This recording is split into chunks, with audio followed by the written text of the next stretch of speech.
Hver dag går vi strart, laver mine penge, men der stadig ingenting, for jeg står op til jeg er i seng. Fuld under skud, du kan tro vi holder ud, for vi står for skud til den dag vi står for skud.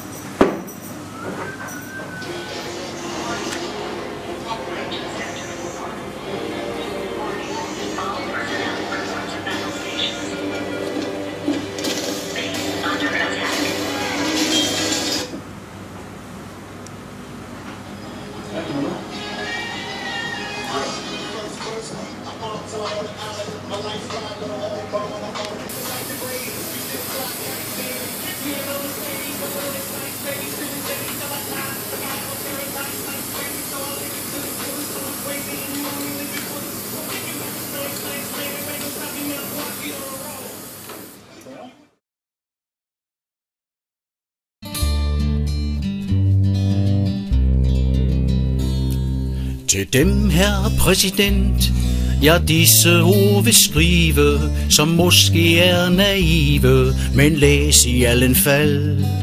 Igen fik jeg et brev med ordre om at stille, men da jeg ikke ville, jeg disse linjer skrev. Jeg tænkte ved mig selv, det er jeg ikke nødt til, for jeg blev ikke født til at slå mennesker ihjel. Så bliv nu ikke vred, jeg har da lov at mene, at krige er gemene, at verden vil have fred.